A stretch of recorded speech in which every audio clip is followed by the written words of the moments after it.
So I do want to welcome you all to Temple Care for the nervous system, the hidden cost of stress. This is a topic that is dear to my heart. Um, for those of you that don't know me or know me very well, let me just give you a little background. I'm a doctor of education, so I want you to know that first. But I'm super passionate about empowering others to achieve the quality of life that they really desire and that they deserve. Professionally, I have retired. I was a director emeritus of a university urban extension office where I managed two of the federal nutrition programs for underserved audiences. So I taught nutrition for almost 20 years. I've been a professor, a writer, a speaker, a researcher, and a consultant, working with many different populations. And like many women, I struggled to have that balanced life. In fact, my identity was in how productive I was and how busy I was. And I managed a lot of stress and I thought I was doing good. Um, and at that time I thought, well, I just need to be intentional and maybe protective, taking care of me and just taking care of my body.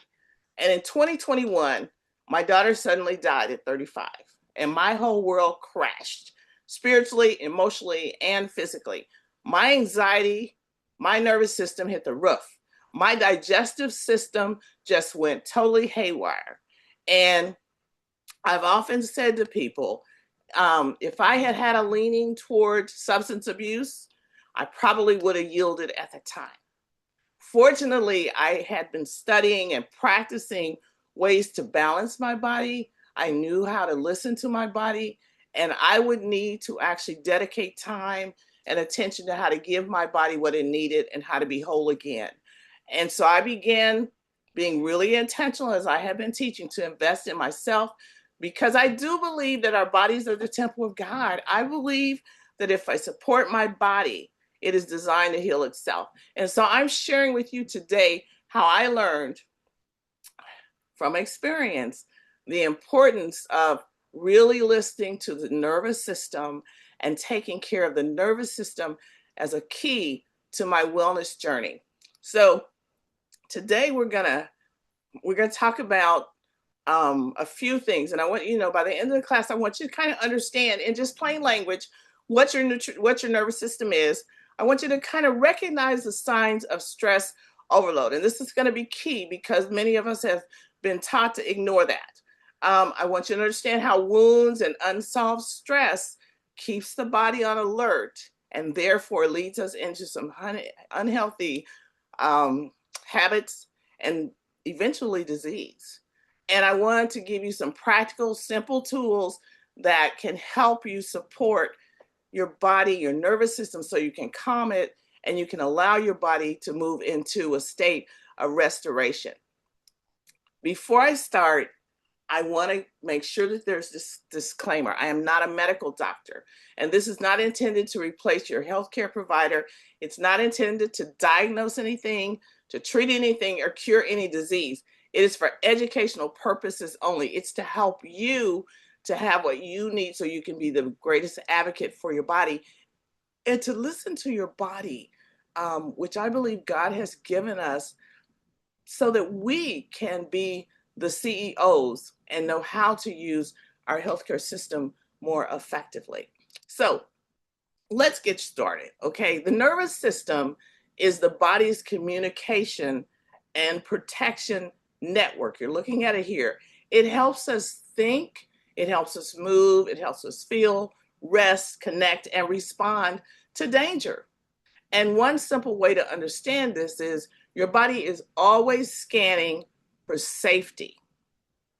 Remember that your body is always going to look at how it can keep you safe. Dr. Levine, he's the founder of a somatic experience. He observed something that really has revolutionized how we look at traumatic healing. And we'll talk a little more about trauma, but trauma and stress are beginning to see the same results in people's bodies. So just because you think you don't have the big T trauma, little traumas may be going on. We'll talk about that a little bit more. But keep in mind, animals, when they're in the wild, they regularly face life-threatening dangers, right?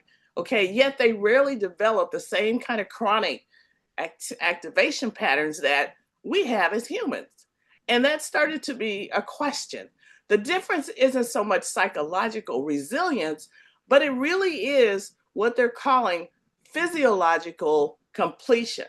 Because after an animal escapes a predator, they naturally discharge the massive survival energy that they have mobilized through that time that they were in high stress. I mean, they go off and they start to trim themselves. They'll start to do some shaking. They do a lot of deep breathing, reorienting their body to safety.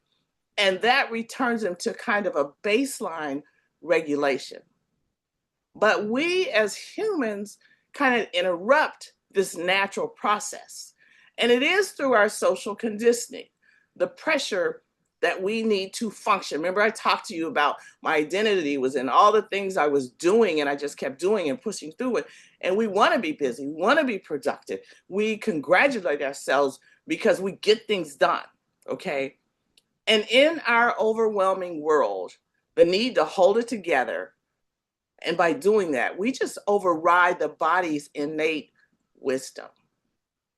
The mobilized energy that we have to protect us starts to become trapped. And this is what Dr. Levine calls an incomplete system. Our nervous system is still carrying what never got to finish. And today we want to learn some simple practices that are going to help your body interrupt that destructive cycle and release what you've been carrying, okay? Holding on. And sometimes, believe me, it is for decades. And I just don't have time to go into all of that, but keep in mind your body's going to always do what's safe. It's going to affect your brain, starting there, going to go down through your spine, and all throughout your nervous system.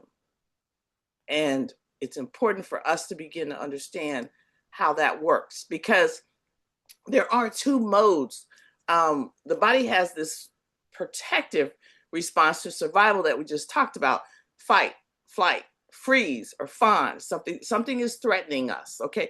Whether it is real or it is perceived, okay?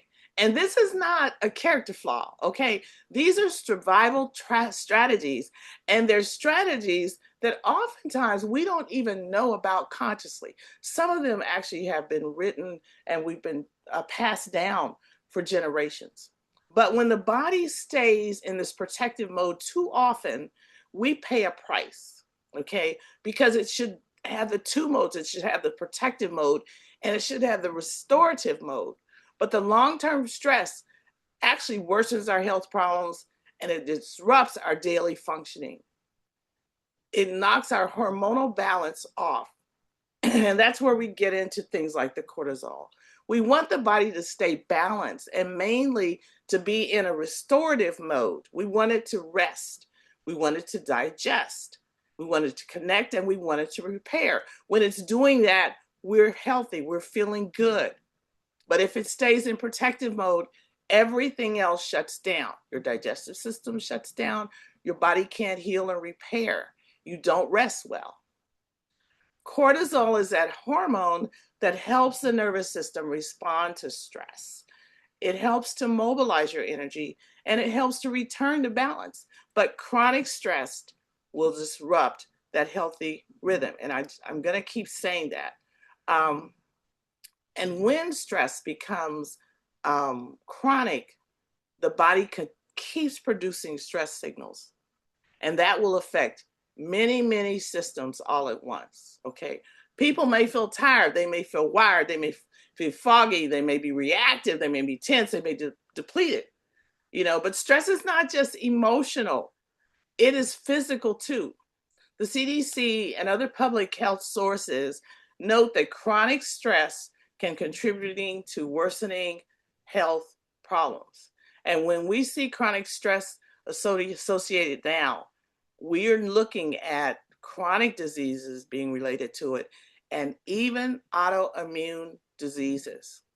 One of the things, just quickly, I want to share with you, we know how horrible or bad, or however you want to say it, smoking is for the lungs, right?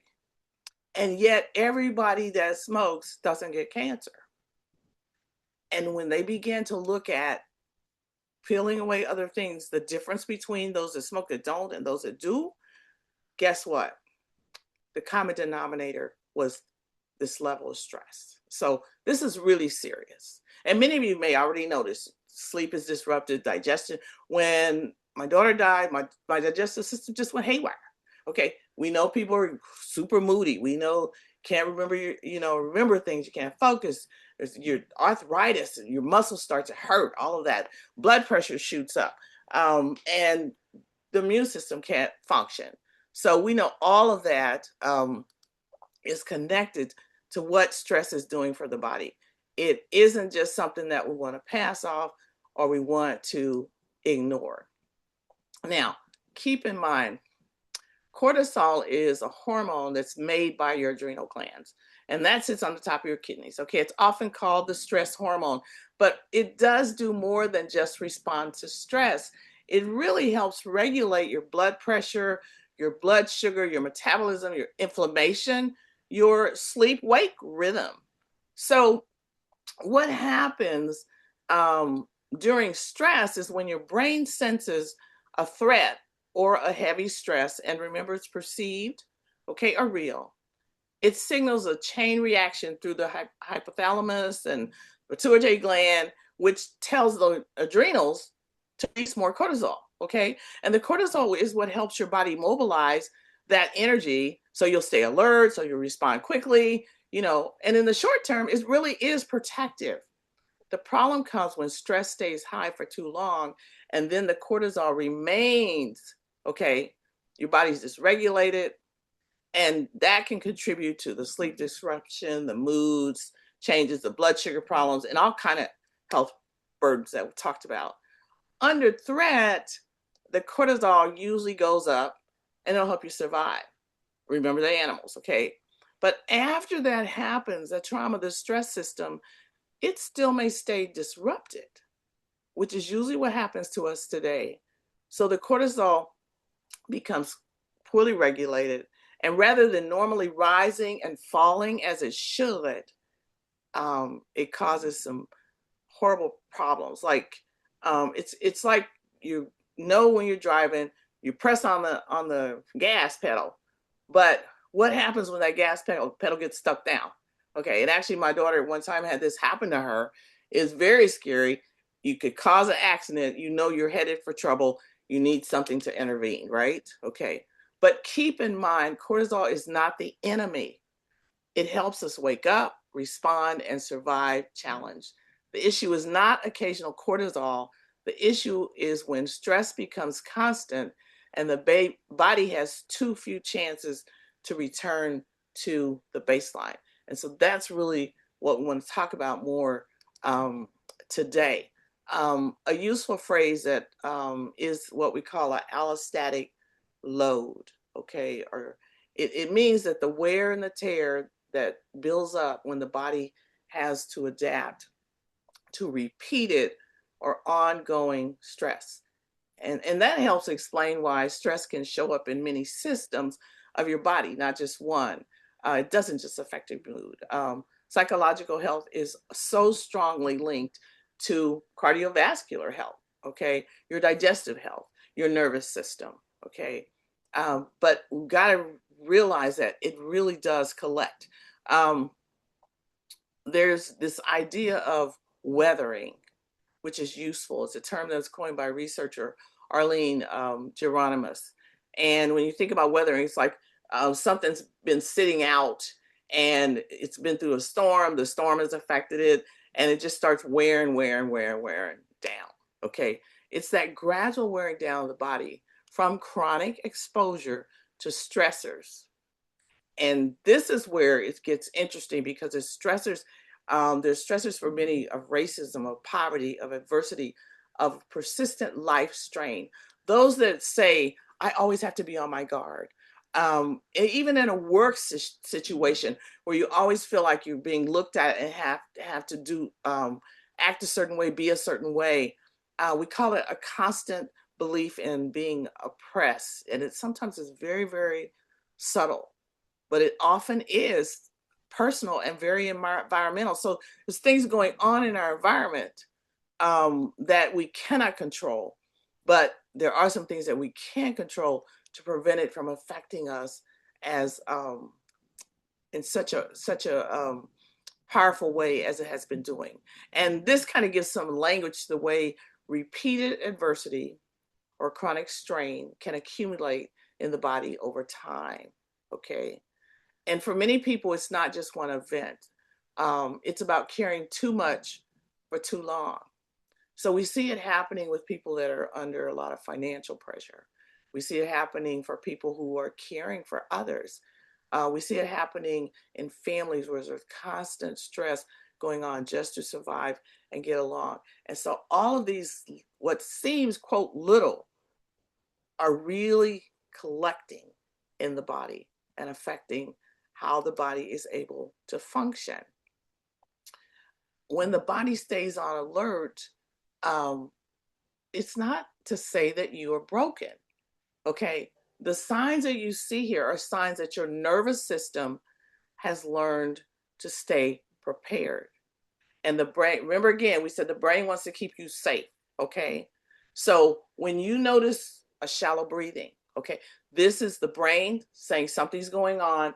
You're not feeling safe. Now, it could be something that reminds you, a person may walk in and remind you of somebody that used to scare you.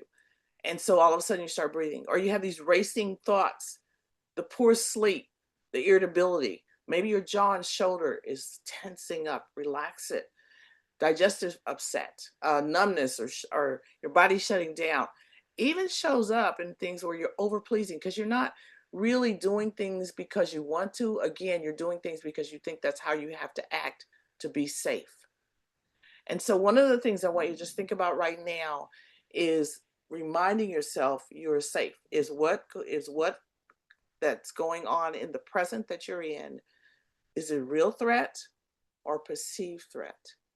And sometimes just pausing in that moment and saying, I am safe.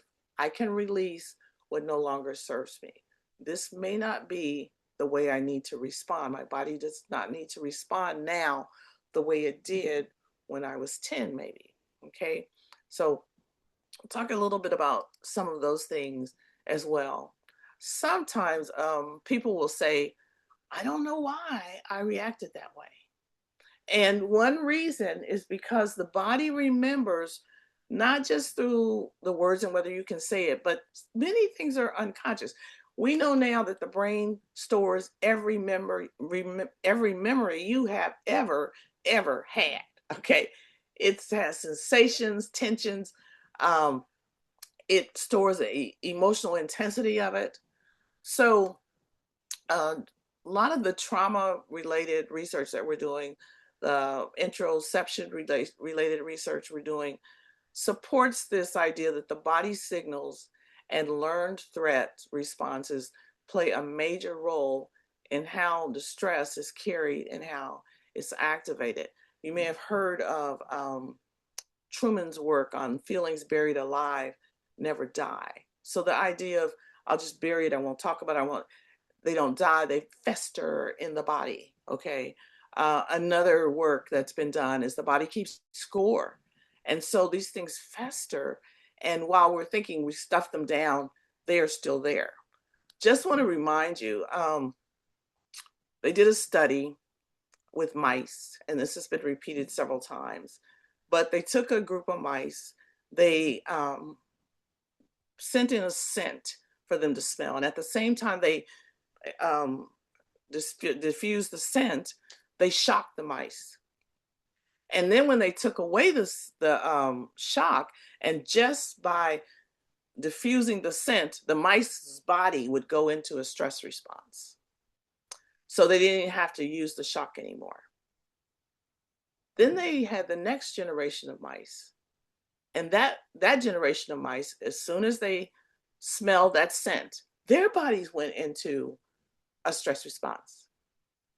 And they did this for several generations of mice. They found that every generation after, although they never experienced the shock, their bodies went into that response when they smell that smell because it had been trained. And many of the responses that we have to what's happening in our environment is because we have learned it ourselves or we've learned it from generations before. Okay, that's the bad news. The good news is we can do something about that. So hang tight, okay? Keep in mind that trauma is a Greek word that means wound. So we may be thinking about big traumas, or you may hear big, but it's any wound. So when I say wounds, I mean experiences that taught the body that it was not safe to be seen, supported, or to be secure. And some wounds are very traumatic, others are quiet, but they're cumulative. Okay, loss, not just death. So you may have lost a job, you may have lost your reputation, you may have lost a change in relationships or friendships. All of those sometimes can be small wounds, traumas, okay? Whether you moved, a way of life. All of these can affect the body depending on how your body has, what survival strategy your body has used to move through that and allow those wounds to heal, or sometimes we've pushed them down and they actually start to fester. We have to understand that today's lifestyle is actually a recipe for chronic stress, okay? Our lifestyle trains our body to stay activated. We have the constant screens. We have a lot of pressure. We have noise. We have rush schedules. We're expected to do a lot. We're expected to be busy. We're expected to be productive. We have all kind of financial concerns. Many of us are caregiving. Oftentimes, we are taught to brag about how little sleep we've gotten, and we've been able to keep going. We rush eating. We even start that in school with our children, with not giving them enough time to actually eat and digest their food. The environment itself is designed for our bodies not to ever go back and let that cortisol lower when it's really not safe. And so that's why we don't even always know when we're operating at a high stress level or that cortisol is high or it stays high, and we're being told and think that it's good, it's okay. And yet we know now, based on what is happening in terms of our wellness, that no, it is not good. That is not how the body was designed to function. And the good news is that your body can learn what safety really is. It can develop a rhythm that's in line with the body's design, with God's design for health and healing. It can recover and it can regulate. But again, the first step is being aware. Our nervous system is very adaptable. We may not control every stressor, but we can practice giving the body more cues for safety and more chances to recover. Let me ask you a question, because this question was asked of me. Close your eyes and think of a time when you felt totally, totally safe.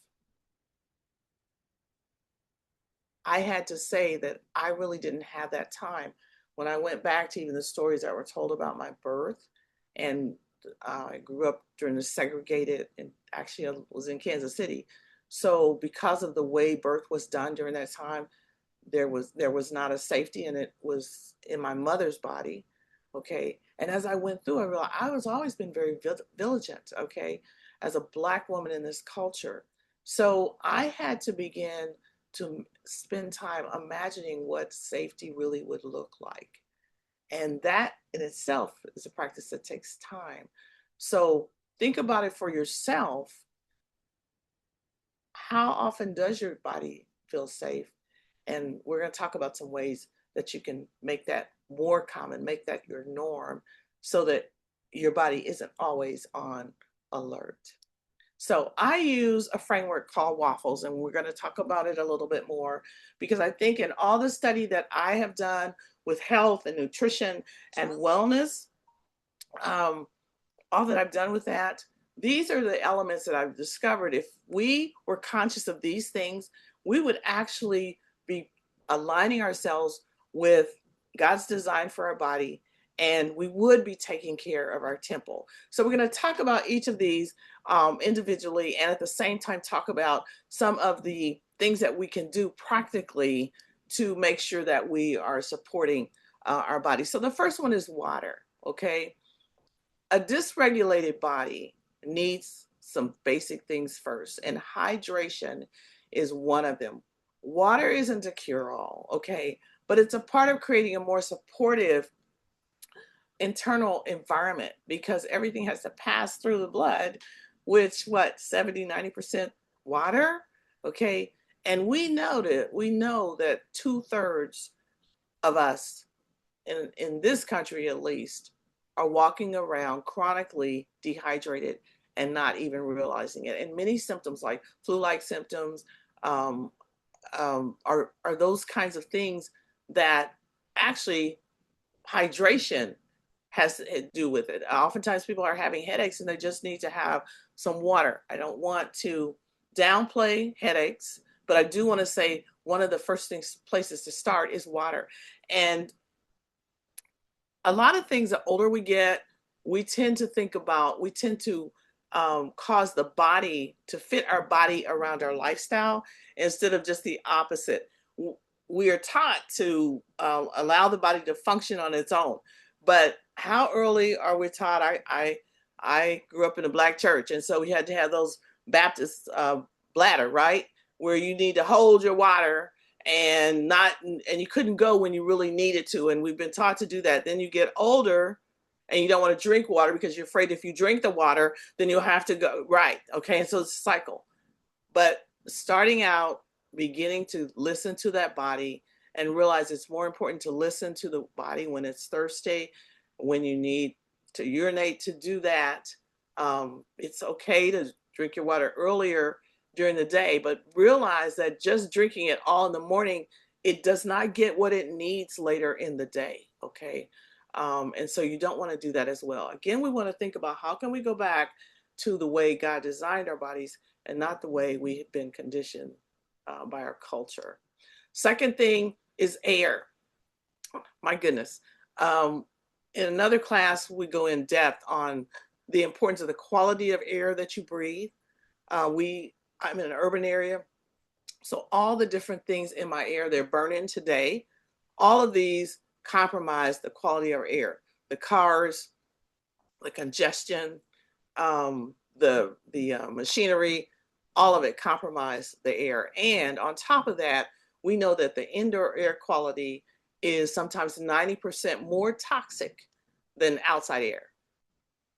Things like the candles, the plug-ins, all these things that we are using in our environment that we think are great for us are actually creating some harm when it comes to the air that we breathe. Um, I would suggest, if you want those kinds of scents, that you're using a really pure plant-based essential oil. We'll talk about that, and diffusers, and we'll get into that a little bit more.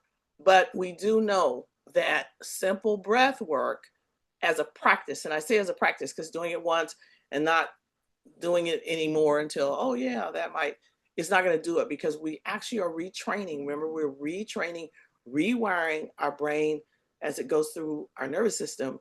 And so by doing that, we know when that happens, you can improve your mental health. Um, we know that it reduces stress. We know that people find out that they don't go into some of the um,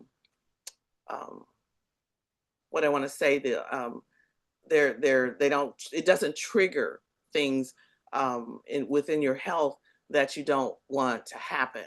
Um, and we talk about, the air, the quality later, but I really suggest you begin to look at ways that you can improve your breath work. I'm gonna ask you to do just a real simple practice with me today. We'll just learn it. But if you did this, it only take 2 minutes. How much time can you spare?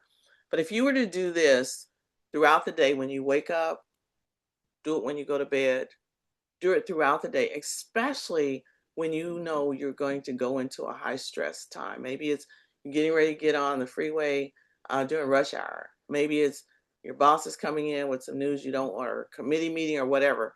Just taking the 2 minutes to do this breath practice is going to reset your cortisol. It stops it, slows it down, and will reset it, bring it more in balance. So take a moment with me. Take a deep breath. And I want you to breathe in through your nose for 1, 2, 3, 4. I want you to hold it for 2, 1, 2. And then I want you to exhale slowly. 1, 2, 3, 4, 5, 6, 7. Let's do it one more time. Inhale through your nose. 1, 2, 3, 4. Hold. 2. Exhale. 2, 3, 4, 5, 6, 7. Okay. Repeating that just 10 rounds. And you can put in the chat how you're feeling, but already you start to reset the body. 2 minutes, 10 rounds. If you can only have 1 minute, do 5. Okay. Each time you do it, you're going to be helping to reset your nervous system and slow it down.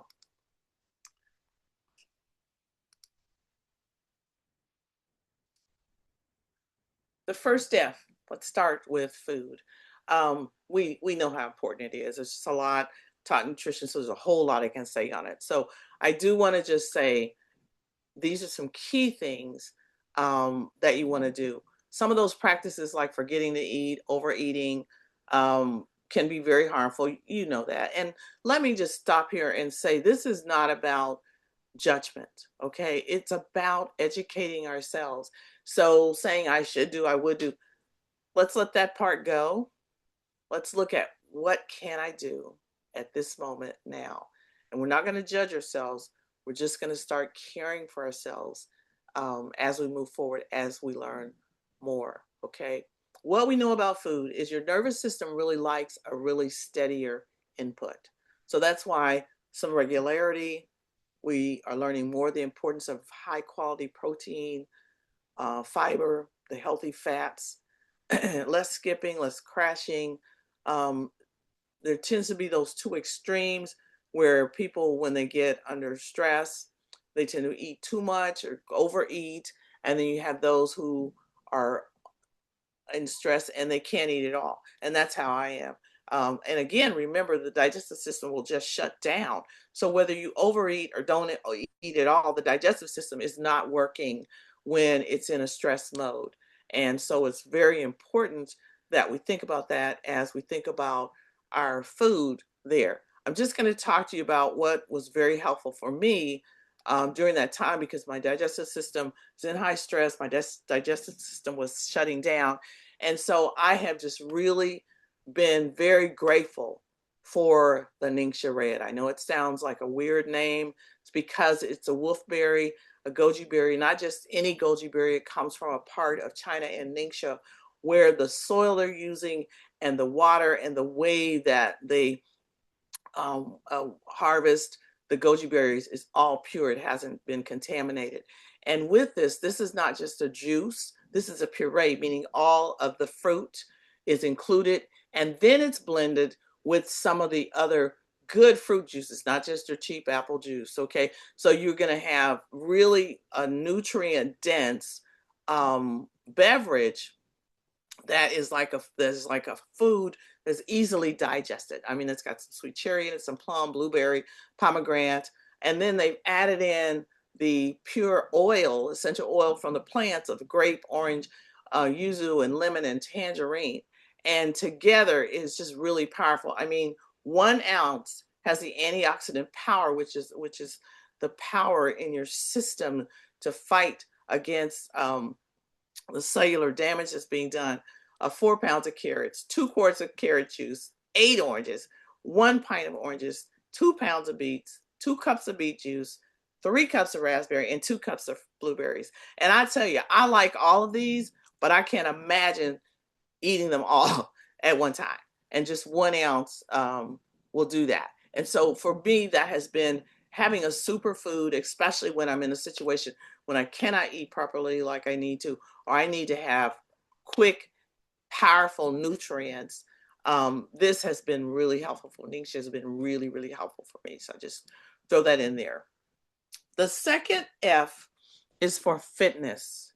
Okay. And it doesn't have to be intense. Okay. This is again another place where our society, our culture has really been harmful for us. Okay. Um, Convenience has not been our friend. Okay. There was a time we walked everyone and walked everywhere. Then we discovered the car, right? So we don't have to walk. We don't have to even bend down to tie our shoes. So our fingers don't even develop the fine motor skills anymore. All of the things that we have developed, washing, we got a dishwasher, we don't wash dishes, we don't have to prepare our food. I mean, all of these things now are done and they're convenient, but in that convenience, we have really sacrificed a lot in terms of health. And I'm not saying we need to go back to the dark ages or stone ages or any of that, but what I'm saying is we need to look at how we can add in this movement that now we're paying for at the gym, but how can we add it back in? A simple walk, simple stretching, chair movement, slow strengthening, just rather than sitting in front of the TV thinking about how many times I can get up and move around, or doing some movements with your arms and dancing around. All of that we know is helpful. And on top of it, then we're also resetting, rewiring our nervous system. It improves our mood, our sleep is better, the stress burden goes down. So fitness, in terms of that, just thinking movement, how can I move throughout the day? How can I walk more? And yet we're kind of in our mind thinking, how can we walk less? I'd rather take the elevator than the stairs. Again, our culture has caused us to look at ways that are convenient at the expense of how we take care of our temple and what our temple actually needs. Um, the ale and the waffles then are talking about the importance of loving yourself first. This is key. And then the loving relationships that you have with one another. We know that connection helps regulation. Now, with that said, negative connection does just the opposite. But we know that being around those that are kind will help with stress. And we also are seeing that isolation amplifies the distress. So we want to look for ways that we can begin caring for ourselves. And one of the ways I started was with affirmations, because I didn't realize all the negative ways I was talking to myself. Now that was dumb, girl. That was really stupid. Why did you do that? You should know better.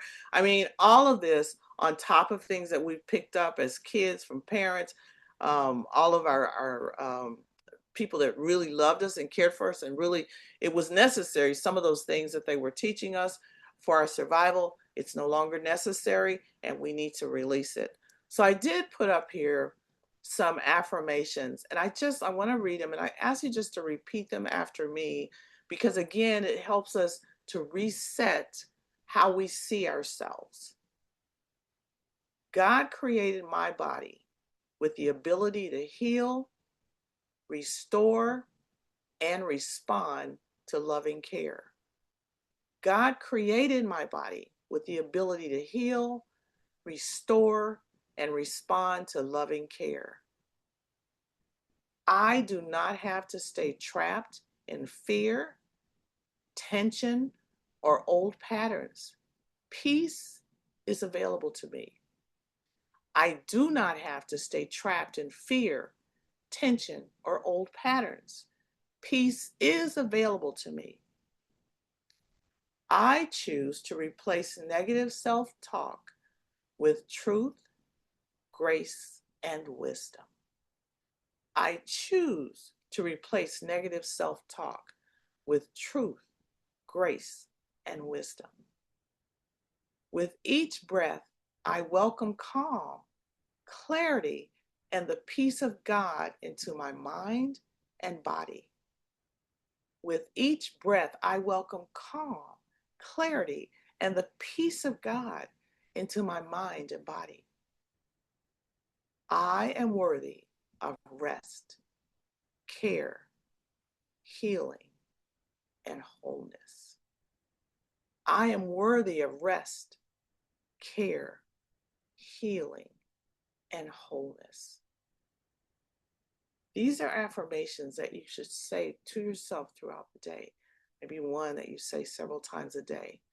But again, we're releasing thoughts that no longer serve us, that help us to stay in a state where we don't feel safe, to moving to a state where we're rewiring it and we see ourselves as safe, and we recognize that you are worthy of rest, care, healing, and wholeness. Your identity is not in being busy and productive. The E is for emotions. I was taught not to express emotions. I can honestly tell you, I can remember in the 3rd grade after being bullied, coming home in tears, and my mother kindly sharing with me how important it was, no matter what other people did, you do not let them see you cry. And from that time on, I learned how to hold emotions in, and many of my physical issues have been because of that, okay? And I begin to even identify what those emotions are. We have some emotions that we deem as bad, okay? But none of them are bad. All of them are given to us, okay, by our God. But it's how we process them, how we let them move through them. It's not judging. I feel overwhelmed. And if that's how I'm feeling, to acknowledge that I feel overwhelmed, and then it's like, I can make a choice, okay? I don't have to allow the overwhelm to overtake me. Or I feel sad. One of the things I discovered is we live in a country that doesn't know what to do with grief. And so when something like losing your child, like we did, we had to learn how to grieve, and we had to give ourselves permission to grieve, and we had to be in spaces where we were allowed to grieve, because in many cases, grief is not accepted. It's kind of like, girl, Jesus will take care of it, get over it. But grief, along with sadness, along with anger, along with worry, those are all emotions that we need to acknowledge, to name them, and then allow ourselves to process through them. Anger is one, and I'll stop here because there's a lot more research being done in it. Anger in itself is when we feel that an injustice is occurring. And so we can see it in injustices in the world between people, but we don't always see it in little things like, not little, but everyday things, I should say, like your caregiver. And while you love the person that you're caring for, there is this feeling that I'm not getting to do what I need to do. And there's some things I really want to do that I cannot do because, and that's a level of anger. It's not bad. It's not to be judged. It is to be acknowledged. And in doing that, we recognize that there, and then it's like, well, is that necessary for me to carry all of that? Or is there a way for me to do some things? Caregivers, we're giving a lot more attention to the need for them to take care of themselves and provide space for themselves. But many never did that. They just, it's like, I'm supposed to do this. And then they were bearing those emotions that were going on inside of them. And then as soon as the person is no longer there that they're caring for, they find themselves having some health issues. Because again, we've got some feelings that have been buried. So beginning to just even name an emotion for some of us is going to be a really good start. to say, you know what, I am feeling sad today. I need to process that. Maybe it may just be I want to do some breath work with that. I may just need to take a little time and play some music or do a little dancing, something to release it. Remember, the animals always had ways of releasing that extra cortisol. So, but first step is just naming it. And then we have the last letter in our waffles, and that's stress and sleep. And I put those two together. They often travel together. The NCCIH notes that some relaxation techniques really do help with sleep, and many of you have probably heard through them. Sometimes, depending on how chronic our sleep issues have, it's a combination of things that we need to work through to develop that rhythm where we're kind of working with the lights, dimming the lights. We kind of eliminate some of the stimulation that's going on. We have a routine with some gentle wind down practices. Maybe that's a good time to do our affirmations. Maybe we're diffusing some of the calming essential oils. Maybe a bedtime routine, a bath, a soak. Oftentimes a calming tea, chamomile, lavender. There's several ways of doing that, and sometimes it takes a combination of doing some things together.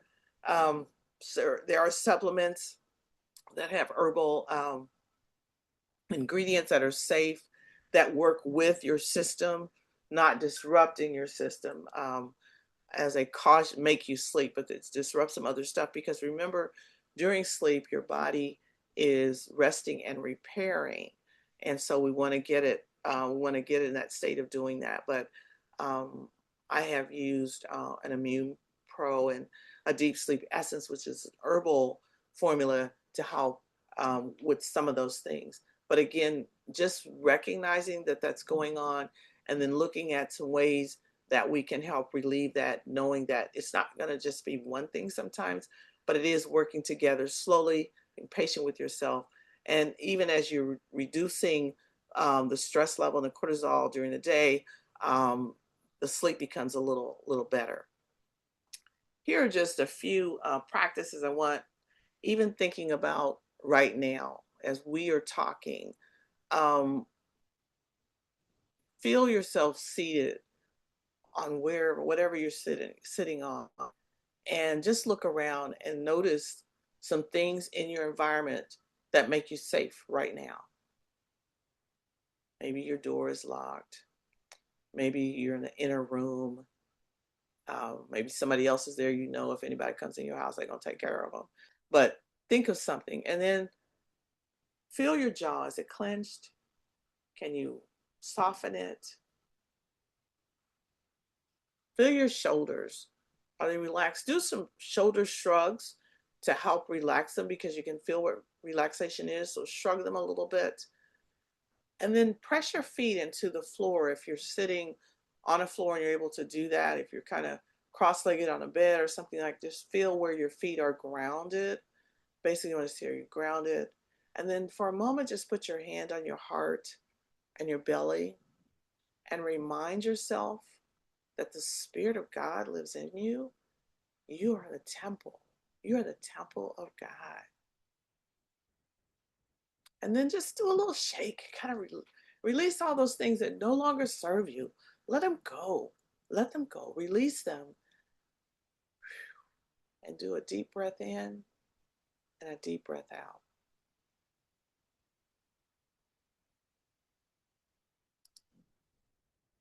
This is just another gentle reset sequence. It only takes 3 minutes. But again, look around. Name 5 things that are around you. Just think of 5 things that you can see. And then I want you to inhale 4. So let's do an inhale. 1, 2, 3, 4. And then exhale 6. 1, 2, 3, 4, 5, 6. Drop your shoulders. Soften your jaw. Press your feet on the floor. And say, in this moment, I am safe enough to soften. In this moment, I am safe enough to soften. Resetting yourself doesn't take a lot, but it does require us to be aware, to recognize the signals of tenseness in our jaws and our face, um, our shoulders, um, in our abdomen, and resetting at that moment. And again, we're just talking a few minutes to do that, but within your body, it makes a big difference. You know that I have loved essential oils being in an urban area. It's a real quick, easy way for me to carry with me some tools that have helped me. And so I'm just sharing some of that with you this evening. But certain oils, when I pull them out, they just are calm down.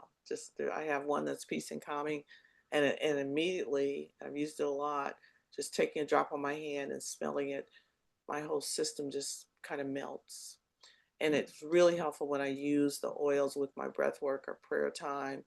Um, I always use them in the evening to wind down, but they're when I feel tense, I feel that anxiety. Um, they are a way to just kind of remind me to stop and allow my body to reset and not allow the cortisol to stay high, but to begin to regulate again.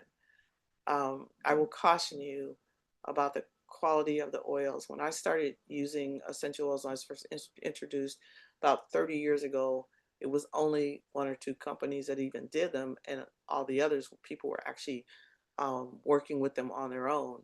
Now they became a big thing. Everybody's saying they have essential oils. Everybody is saying they're pure. Everybody's saying they're natural, and they are not. And sometimes I hesitate. I'd rather people not use a poor quality, something they picked up at Walmart or the health food store, because if you don't have the oil that's come straight from the plant and that bottle doesn't have just oil in it or a pure carrier oil, you'll do more damage. And so I do use Young Living because they've been around the longest, because the quality of the seed is important to them, where the plant is grown is important, and they have many of their own farms to do that. They keep up on the science. They test all of the oil as it comes out. If a batch is bad, they don't just mix it in with something else. They destroy it, and I couldn't believe that. And they have standards for every bottle that they sell, and so I can always trust what I'm getting. And I can tell you, when I first started, I started out with those oils, which helped me in many, many ways. And then I started to try to look for cheaper versions, and I have a box of cheaper versions in the basement that I don't even want to put them in the environment. I don't know what to do with them, because they are not healthful, and they are toxic. So I'll just say that in going. These are some of the oils that have been most calming and helpful for me. You have heard about lavender. A pure lavender will not be that sweet lavender, which is manufactured, that people have. Peace and calming, you heard me talk about it. It was probably the one that carried me through a lot of my grief. Stress Away, very, very popular. And I'll tell you, this is one I put on when I would go in the classroom and do a lot of the teaching with students. I would use it. Tranquil, Present Time, Valor is one that's very grounding and stabilizing. And then there's a few more that are blends. When you see here the Northern Lights Black Spruce, any of the oils that have come from the trees are very grounding and stabilizing. So you may find them extremely helpful if you're using that to support yourself. And then the oils oxygenate the body.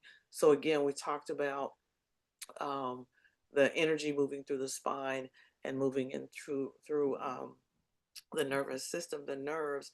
We know that the oils are very helpful in doing that. I'll introduce the feelings collection just so it's several of these oils on here are in a collection, and it's specifically designed to help people that are want to have more emotional awareness and to also help them to actually be able to rewire their system. And so each day it gives you instructions on how to use the oils with the breath work and move through on your own a way of actually developing a regulation of your system. I can give you information on that a little later. Um, Again, I do want to stress how important it is for safety. Follow the label directions. If dilution is necessary, follow those directions. Know that the oils, some of them can can be used aromatically, diffusing them, or even on your hands. They can be used topically. There are oils that Young Living does that can be ingested, just like you use cinnamon oil. So their oils can be ingested. You want to make sure that label says that that is the case, mainly because many of the oils that are sold, they've actually put extra things in that bottle. They only have to put a little bit of the oil in it to say this is natural. And so that's why you will hear people say never ingest essential oils. If you don't know what you're getting, don't. They're right. But many of the Young Living oils can be ingested because they're that pure. Keep in mind, you care about the seed, how it's been sourced, what are the standards they're using in actually producing and distilling the oil, and how does it fit into the science? Are they keeping up with that? Here's just a picture of the Feelings collection and the oils that are in there. So oftentimes when we're working with stress, there are areas of forgiveness. There are areas of a relationship or harmony with other people. Inner child refers to things that have gone on. Remember, I talked about how many of the strategies that we learn for safety have come from childhood or before that. So that all works with that. Present time helps us to stay in the presence. And so we realize that in the present we're safe, and not to feel that the body is unsafe, and stay in that release allows us to release those strategies, those beliefs that are really keeping us bound in a high stress level. And then valor is very, very grounding. It gives us the courage to really become aware of what's going on, and and say, this no longer serves me. I'm going to move forward. I'm safe. I can do that. Um, I want to be very precise here. Chronic distress is really clearly associated with worsening health conditions and a higher disease burden in the body. As I mentioned before, psychological health is tied to the cardiovascular health. Um, and even for things like cancer, the evidence is more and more nuanced, but we're seeing more and more that the cancer cells are just rogue cells, and we all have some. But when a cancer cell, and it can take 20, 30 years for the cancer cell, for cancers to grow and so that they can even see it into the microscope. So it's not like it just happens, okay? Again, it's cumulative. Um, but what we found is this chronic stress, remember that it shuts down your immune system. It shuts down all the other systems because it's trying to keep you safe. So it's doing everything so it can get the energy for you to move into this fight or flight or fawn state. And so the immune system is not doing what it normally would do for rogue cells like cancer cells. It's not either correcting them or killing them off.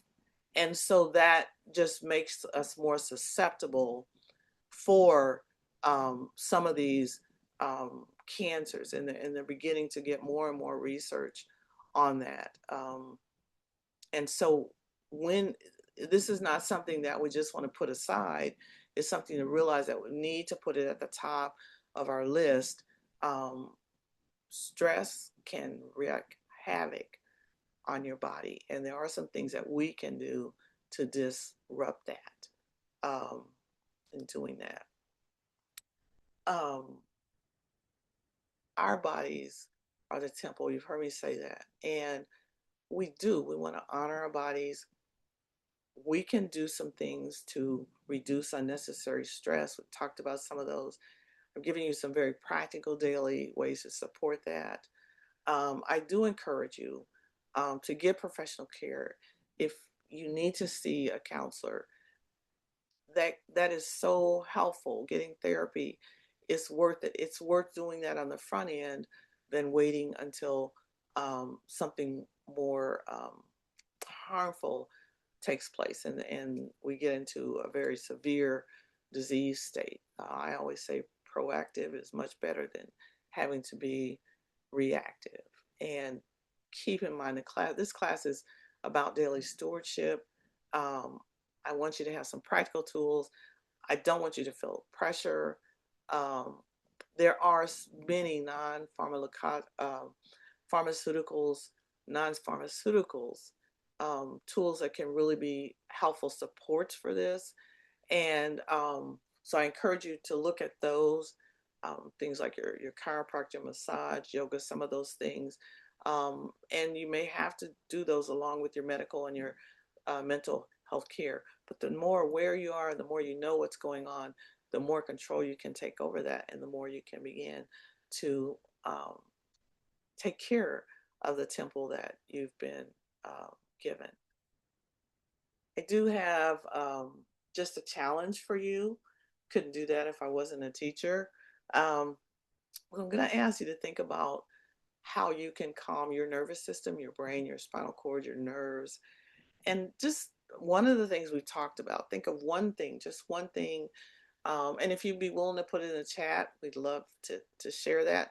What's one thing that you can do this week, just this week? And maybe that's getting more water in the morning.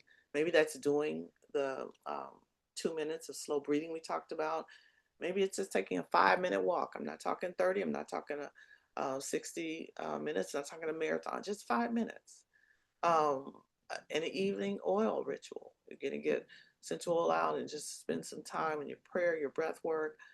Maybe you want to start slowing down and starting a bedtime routine, turning the lights down so it begins to your body begins to recognize that it's time for sleep. Maybe you need to name one feeling that you haven't acknowledged without any judgment, just acknowledging that it's there. As we get ready to wind down, I have this one affirmation I'd like you to repeat. I release stress inducing habits that no longer serve me. I release stress inducing habits that no longer serve me. Because stress can visit us, but it does not have to manage us. It can visit us, but it doesn't have to manage us. And for those of you that would be interested in any of the products that we've talked about, I like for people to know that there's a way to get the best deal. Okay. So you get a 24% discount if you order 100 product value. And if you place an order where it's something that you know you're going to need the next month. Usually when we do protocols, we work for 3 months because we can see what's going on in the body during that time. If you want to work with me personally as a coach, and you do that 100 order, you get that free coaching once a month. And that includes some additional assessments that we have that we can offer for you. But you can earn points, you can get free diffuser after your second order, and you get amazing free products that come to you through that. So I just want you to know, if you're interested in anything or you're already doing it, let me help you get the best deal during that time. I do want to thank you again for spending your Sunday early evening with me today. We are very busy, and as I said, I don't want to add to your stress level. I wanted to add value to your life. Here's a QR code, has some of the more information from the products that we talked about. If you're interested in any of those, would like to look at them more, you can just take a picture of that QR code and go there and look a little bit more. Here's my website, how to get in touch with me. And if you've got a text or email, so that's another way to get back with me. I'd love to hear from you and love to hear ways that I can continue to support you. It's very dear to my heart.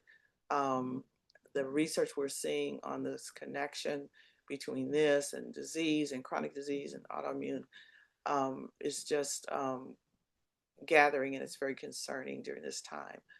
And so I believe the more information we have, the better choices we can have. My last slide has a little bit on some of the references if you're interested in any of those. There's a few of the ones that I've talked about. I'm going to stop the share here. Thank you. I can't tell if I've gone over my time or not, but I will take some time. I'll hang on. And if there are any questions or any concerns or thoughts that people would like to add at this time. Hey, y'all, I didn't get to see everybody that was here. How is everyone? Hi.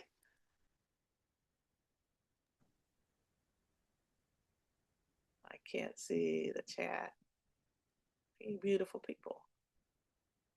Are there any questions in the chat or anything Krishanda's been doing?